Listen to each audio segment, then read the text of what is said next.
요즘에 남자들이 결혼하려고 하면은 준비해야 할 것이 하나 있어요. 뭔가 하면 여자들이 깜짝 놀랄 만한 그런 서프라이즈 이벤트입니다. 여러분 그런 거 해보셨어요? 그거 다 하시고 결혼하신 겁니까? 만나는 날부터 날짜를 잘 계산해가지고 100일 되는 날 잘 기억해야 되고요. 그 다음에 1000일 되는 날 잘 기억해야 되고 1년 되는 날 이런 거 기억 못하면은 바로 아웃입니다. 또 결혼하기 전에는 정말 중요한 것이 있는데 프로포즈하는 그 이벤트를 잘 해야 됩니다. 요즘에는 그래요. TV가 사람 다 배려놨습니다. 남자들 결혼하기 정말 어렵습니다. 그런데 가끔 제가 우리 삶에 이런 이벤트가 필요한 것 같아요.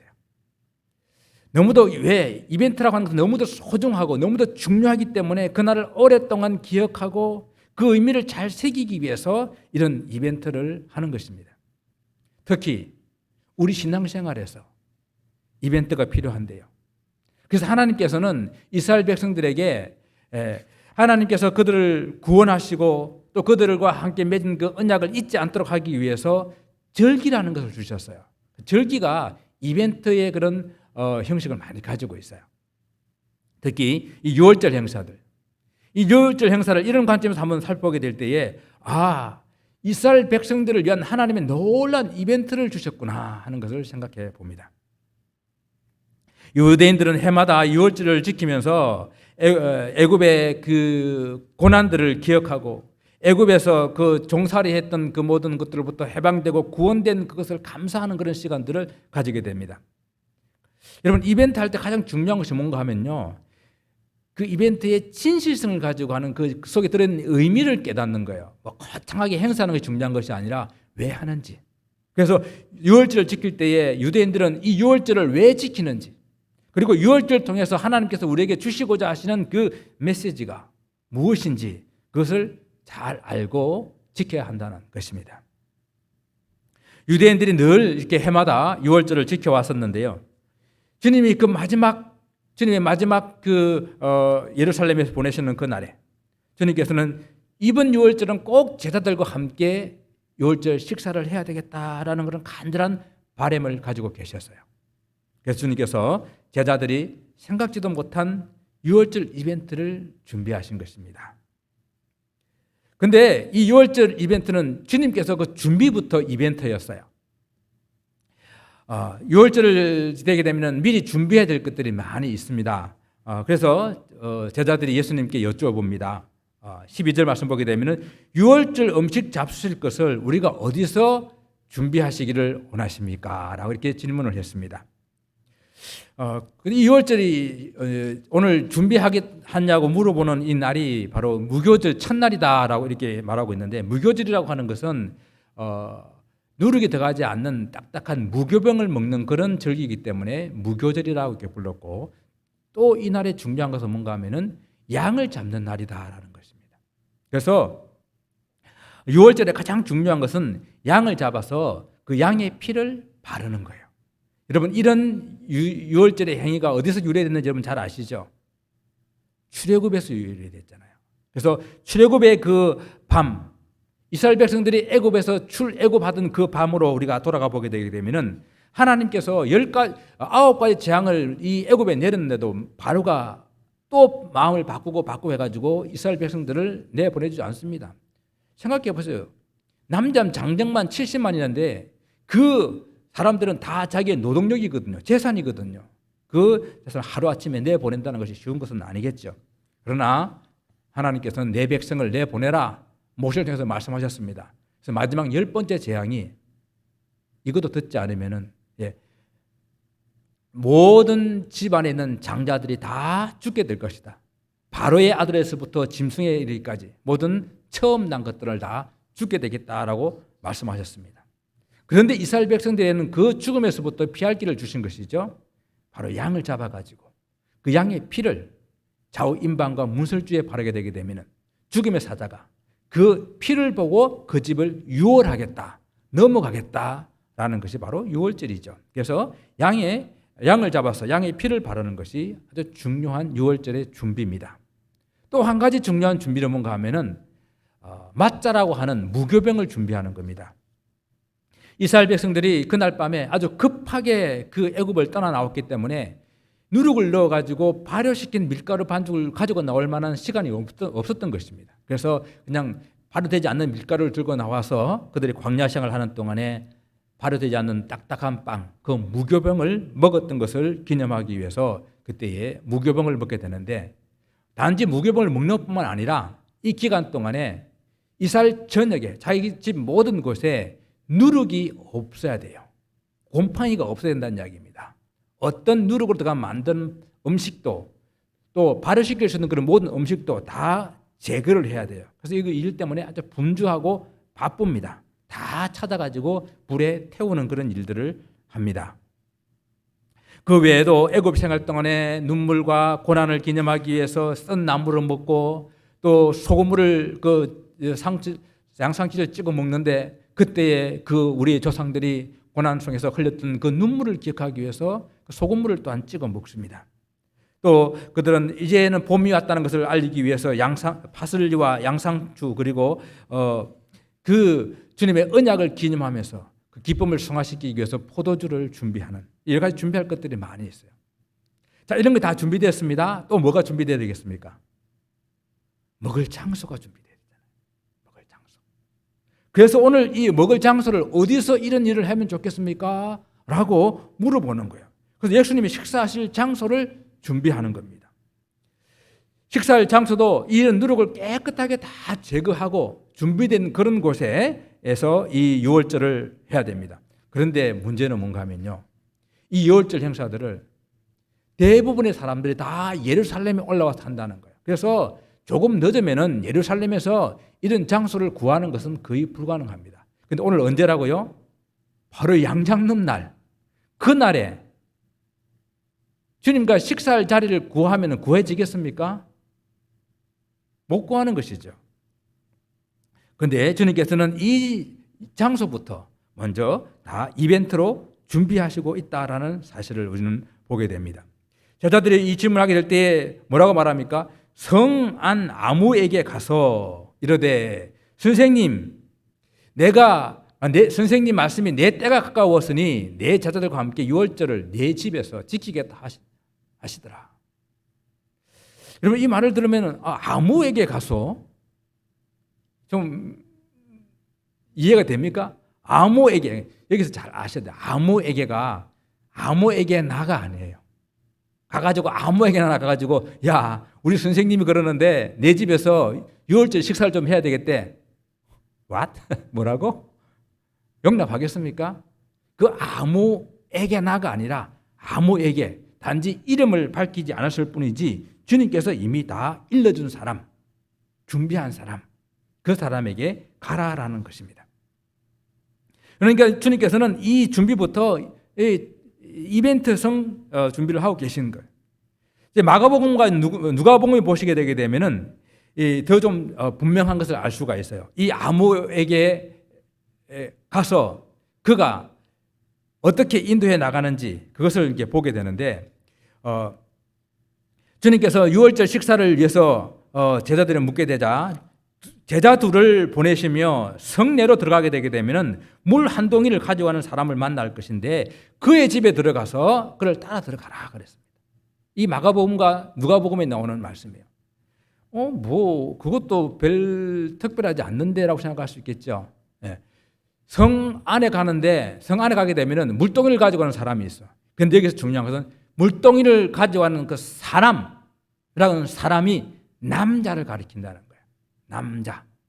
히브리어는 또 헬라어는 성수가 분명하거든요. 이것이 남자를 가리키는지 여자를 가리키는지 분명하게 기록되어 있습니다. 그때 남자를 말하고 있습니다.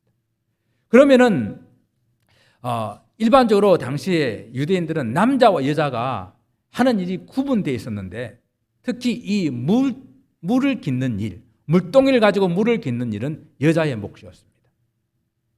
그런데 물동이를 가지고 가는, 물동이를 이고 가겠죠. 남자가 그 물동이를 이고 가는 그 모습을 바라보게 될 때에 저 사람이구나 쉽게 알 수가 있는 주님과의 사인, 주님이 준비해 놓은 그 사람, 아무에게나가 아니라 아무에게, 바로 그 사람을 만날 수 있는 길을 주님께서는 만들어 놓으셨다라는 것입니다.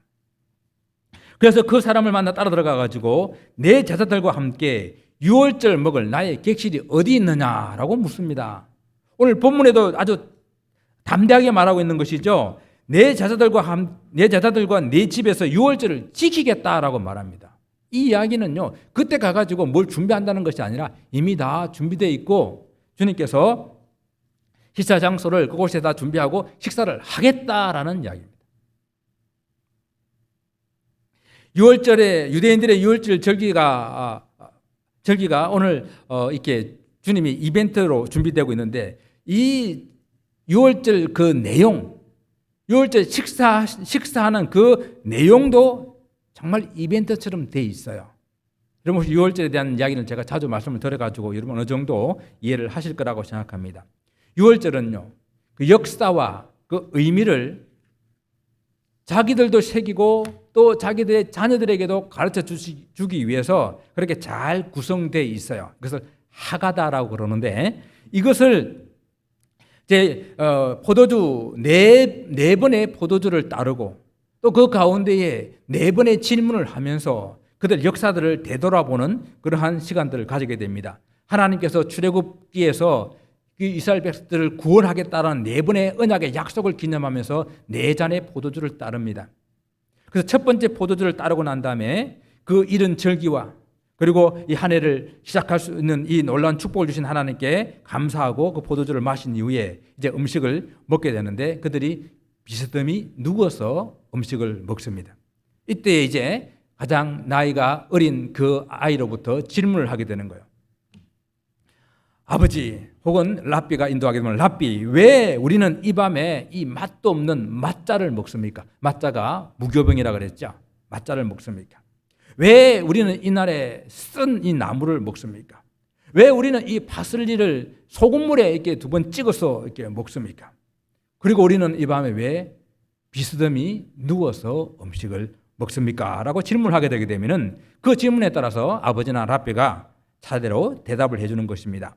맛자는 무교병인데 이스라엘 백성, 우리 조상들이 그날 밤에 급하게 빠져나올 때에 미리 준비하지 못한 미리 누룩을 발효한 떡을 밀가루를 준비하지 못했기 때문에 우리 조상들이 그 광야에서 이 딱딱한 무교병을 먹었단다라고 이렇게 설명을 해주고 우리 조상들이 애굽에서 당하며 고난을 상징하기 위해서 우리는 썬 나무를 먹고 그들이 흘렸던 그 눈물을 기억하기 위해서 우리는 소금물에 찍어서 먹는단다.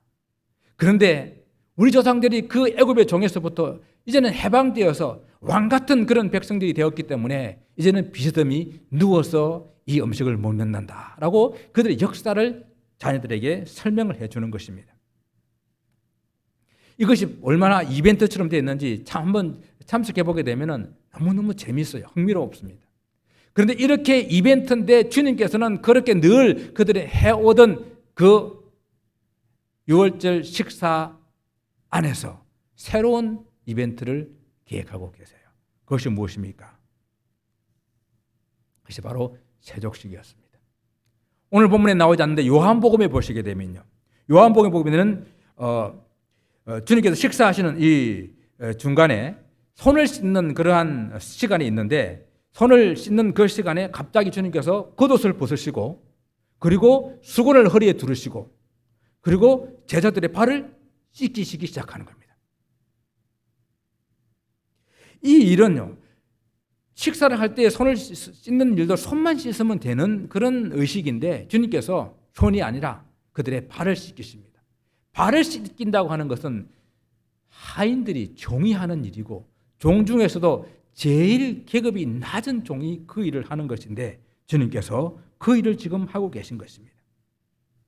이 일을 하실 때에 주님께서 무슨 말씀을 하시면서 일을 하시는가 하면은 모든 것을 자기 손에 맡기신 것과 또 자기가 하나님께로부터 오셨다가 이제 하나님께로 돌아가실 것을 아시고 마지막 때가 되었다는 이야기입니다.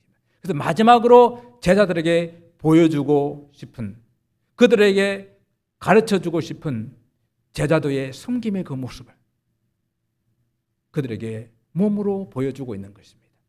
그리고 또한 또 이 세속식을 통해 가지고 우리의 죄 씻음이 무엇인지 한번 주님을 믿는 것은 온 몸이 구원을 얻은 것이지만, 그러나 우리 매일매일 삶들 속에서 짓는 죄를 이같이 씻어야 되고 서로 용서해줘야 된다는 그것을 가르쳐 주시기 위해서 이날 밤에 이 세족식을 이벤트로 보여주신 것입니다. 또 다른 하나는 이벤트가 있었습니다. 그것은 바로 성찬식입니다. 주님께서 또 하나의 행사를 준비하셨는데, 무교병을 먹고 있을 때에 그 떡을 가지고 축복하시면서 제자들에게 떼어주시면서 말합니다. 받아 먹으라. 이것은 내 몸이니라. 그리고 또 잔을 가지고 감사 기도를 드리고 난 이후에 그들에게 주시며, 이것은 제 사함을 얻게 하려고 많은 사람을 위하여 흘린 피, 곧 내 피, 언약의 피다라고 말씀하시면서 그것을 받아 마시라고 말씀하십니다. 오늘 이것이 무엇입니까? 이것이 바로 우리가 지금 행하고 있는 성찬 예식이 아닙니까? 그 당시에는 제자들은 이 예식이 무엇인지 깨닫지 못했을 거예요. 그러나 주님께서 십자가에 돌아가시고 주님이 약속하신 그 보혜사 성령을 이 땅에 보내주시고 난 다음 그들이 성령을 받게 되자, 주님께서 말씀하시던 그 말씀의 의미가 무엇인지, 주님께서 그날 밤에 그들에게 발을 씻겨주시고 그날 밤에 떡을 드시며 그날 밤에 이 잔을 드시고 내 몸이다, 내 피다, 받아 먹으라, 받아 마시라 하셨던 그 의미가 무엇인지를 그들은 깨닫게 된 것입니다. 바로 그 떡이라고 하는 것은 주님께서 우리를 위해서 십자가 위에서 그 무교병처럼 부서지고 깨어지고 찢어져서 우리를 위해서 주실 그 생명의 떡이 될, 또한 그 포도주라고 하는 것은 유월절 어린 양이 피를 흘려서 그 죽음의 신이 그 집을 넘어갔듯이 그 십자가의 그 피로 말미암아 십자가의 구원의 피를 믿게 되는 사람들마다 구원을 얻게 하여서 영원한 생을 가르치는 주님의 이벤트였다는 이야기입니다. 유월절 식사에서 주님께서 보내주시는 이 두 중요한 사건 중간에 오늘 본문의 말씀이 또한 위치해 있는데요. 그러니까 제자들의 발을 다 씻기시고 난 다음에 주님께서 도중에 이 말씀을 하시는 겁니다. 너희 중에 한 사람이 나를 팔리라. 너희 중에 한 사람이 나를 팔리라 말씀하셨습니다. 세족식 때문에 안 그래도 마음이 무거워 있고 또 미안해 있는 그 제자들에게 주님께서 정말 청천벽력 같은 말씀을 하십니다. 물론 주님께서 예루살렘에 올라가게 되게 되면은 대제사장들과 그리고 백성들의 장로들에 의해서 십자가에 돌아가실 것을 말씀을 하셨어요. 그런데 그 일이 주님의 제자들, 바로 그들로 인해 가지고 그들 중에 한 사람이 팔아서 그 일이 이루어질 것이라는 것은 생각도 못한 일입니다. 지금 그 놀라운 경고를 듣고 있는 것입니다. 그때에 이 제자들은 그 말씀을 듣고 어떻게 했습니까? 몹시 근심했다라고 말했습니다. 근심하며 그들은 질문합니다. 주여, 나는 아니지요. 그래서 제가 왜 그들의 이 질문을 이벤트성 질문이라고 했냐면은 주님께서 유월절 하나하나를 준비하시면서 진심을 다해서 정말 제자들에게 꼭 가르쳐주고 싶은 그 놀라운 진리를 준비하면서 한 그 이벤트와 비교할 때에 그냥 이벤트성 형식적인 질문이라는 이야기입니다. 왜 이들이 근심했을까요? 이들이 예수님을 팔고자 하는 마음이 없었고 주님이 또 그 중에서 누가 주님을 팔 사람인지 다 아는데, 여러분 옛날 국민학교 때 그런 일을 가끔 저는 당했습니다. 여러분도 당연히 기억나세요? 갑자기 반에서 돈이 없어졌어요. 그럼 어떻게 합니까? 다 책상 위에 올라가가지고 무릎 꿇고 있습니다. 그럼 선생님이 눈 감어. 선생님은 다 알고 있어. 자, 조용히 지금 친구의 돈을 가져간 사람은 지금 조용히 손을 들어. 그리고 그러면 없는 일로 해줄게. 그렇게 하는 거 혹시 경험해 보셨어요? 주님은 다 알고 계세요. 그 중에 많은 학생들 중에서 안 훔쳐갔으면은 주님, 그 선생님이 하는 말이 전혀 무섭지 않잖아요. 그러나 한 사람은 떨고 있겠죠. 오늘 제자들이 이 주님을 배반할 그 사람이 아니라고 한다면은 이 말에 전혀 근심할 필요 없는데 왜 근심했을까요? 저는 오늘 이 근심하면서 하는 이 질문을 보면서 나도 주님을 배반할 수 있다는 불안감, 그 불안감이 저 심령 속에 혹 존재하고 있지는 않았는가 하는 생각을 해봅니다. 아직까지 제자들의 믿음이 부족하다는 이야기예요. 또한 그들이 꿈꾸고 그들이 믿었던 그런 바라던 메시아가 아니었던 것이에요. 그래서 그들 속에 있는 그 불만족이 주님을 하여 이런 질문을 하게 하지 않았는가 생각을 해보게 됩니다. 오늘 본문에는 기록하고 있지는 않지만은요, 누가복음에 보게 되기에는 주님께서 떡과 잔을 가지고 성찬의 의미까지 다 설명해 줬는데 그 다음에 뭐라고 말씀이 기록되어 있냐면은 제자들이 누가 서로 높은가 다투고 있었다 그랬어요. 그러니까 아직도 이들은 주님께서 말씀하시는 그 나라가 이 세상의 권세와 권력을 가지는 그런 나라로, 그 나라가 이루어지게 되면 내가 더 높은 자리에 앉겠다라고 다투고 있는 그런 모습이라는 이야기입니다. 제자들이 각각 돌아가면서 주여 나는 아니죠, 나는 아니죠 라고 질문합니다. 이것은 주님으로부터 그래 너는 아니야 라고 그 확인을 좀 듣고 싶은 그런 마음 그들에게 있었는지 모르겠습니다. 그래 이렇게 확인해 주면 좋겠는데 주님께서 뭐라고 말씀하십니까? 나와 함께 그릇에 손을 넣는 그가 나를 팔리라. 이 말씀을 들은 사람들이 가슴이 철렁했습니다. 왜 그런지 아세요? 이 주님과 함께 그릇에 손을 넣었던 사람이 한두 사람이 아니에요. 왜 유월절 식사가 맛자를 먹는다 그랬잖아요. 그 맛자는 정말 아무것도 안 넣은 딱딱한 그런 비스켓 같은 겁니다.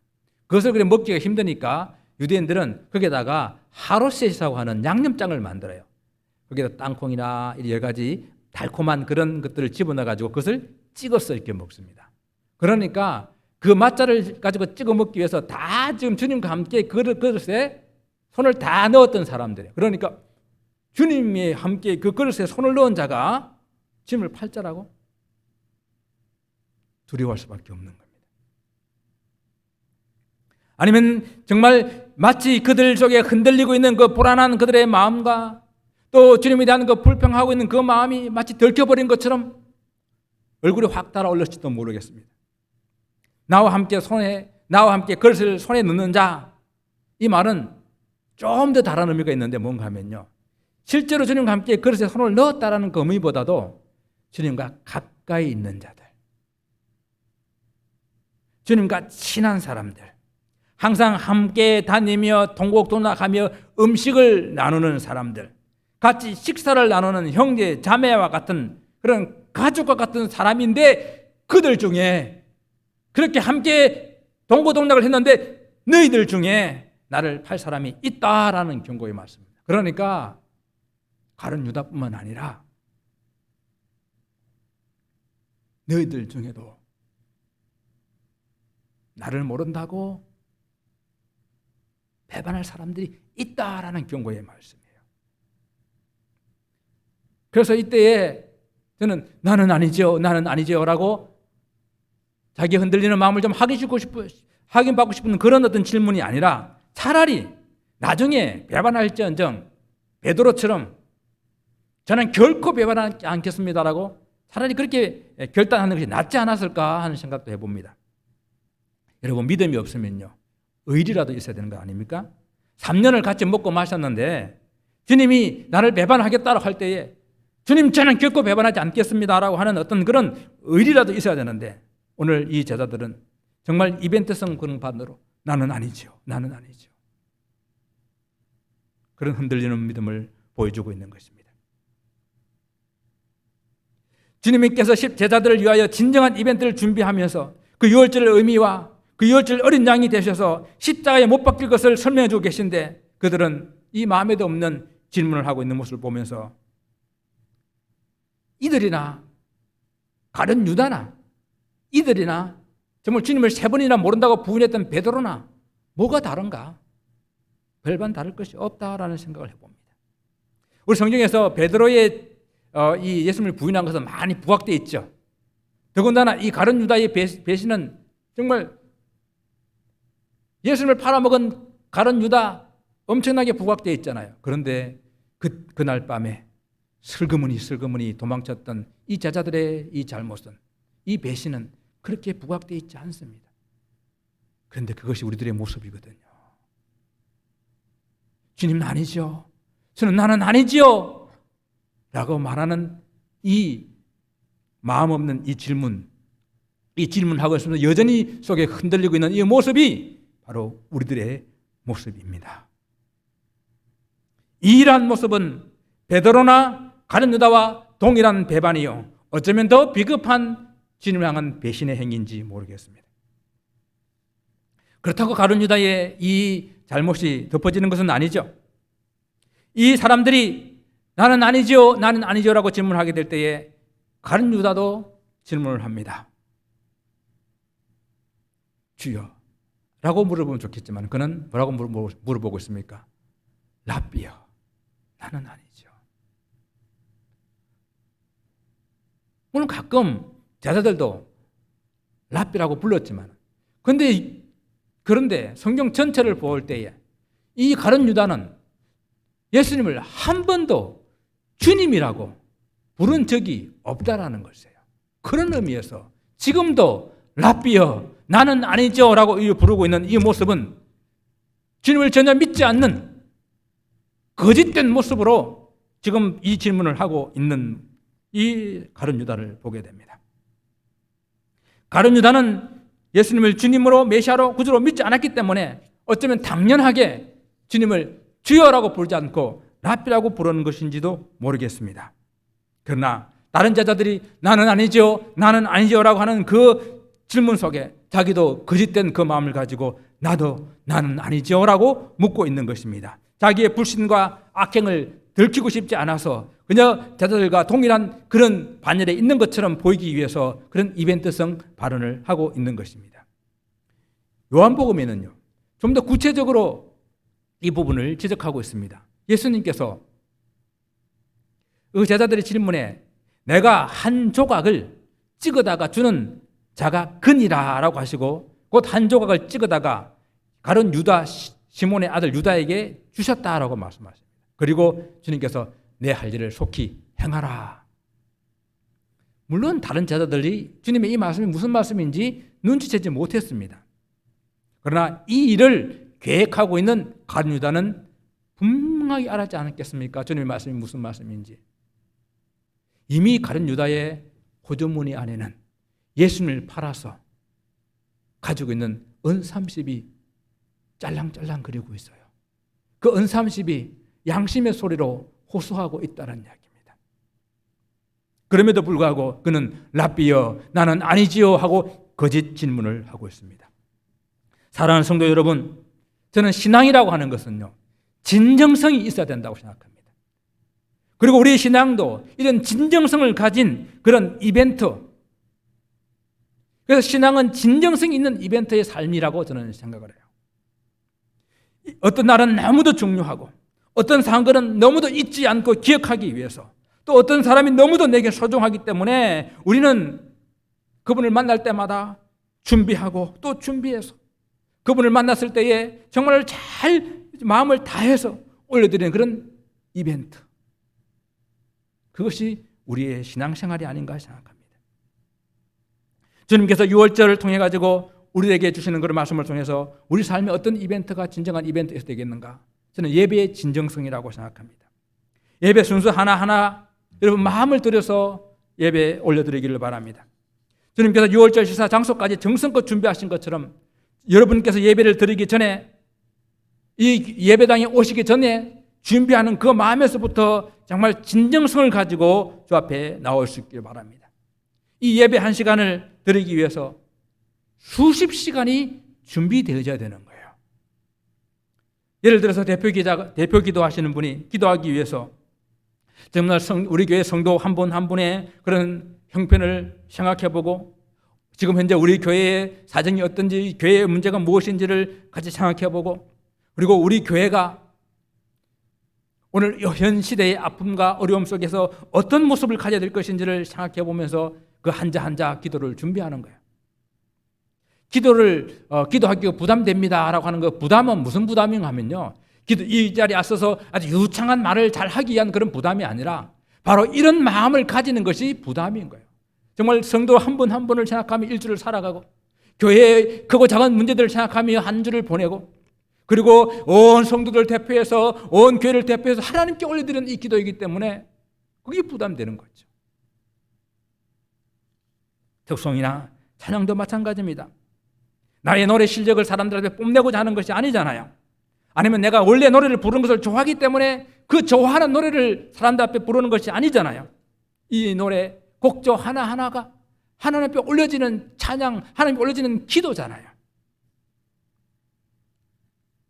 정말로 우리 하나님께서 이 찬양할 수 있는 이 놀라운 은혜를 주셨다고 하는 것은 정말 은혜 중에 큰 은혜라고 저는 생각합니다. 이 은혜를 받은 사람이 이거를 가지고 정말 하나님께 영광을 돌릴 때에 그를 통해 가지고 때로는 상하고 공고한 심령들이 함께 하나님께 은혜를 받으며 찬양하게 나갈 수 있는 그 놀라운 축복을 주신 것이거든요.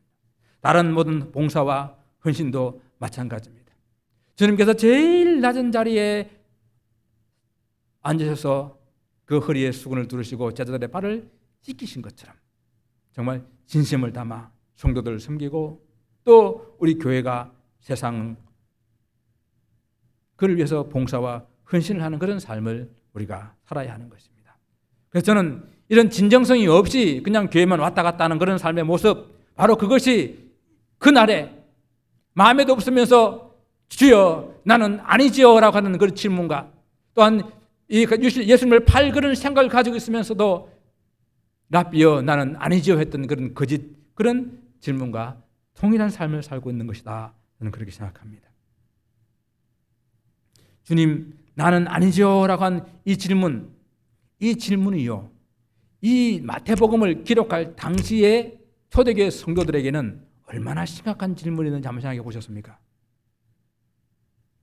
그들은 예수님의 이름 때문에 맞고 옥에 갇히고 때로는 굶주리는 사자 앞에 던져져야 하는 그런 삶 가운데서 정말 주님을 배반하지 않고 끝까지 믿음을 지킬 수 있는지, 이 그에 대한 자기의 물음으로 주님 나는 아니죠, 나는 결코 주님을 배반하지 않을 수 있겠지요, 그런 질문이었다는 이야기죠.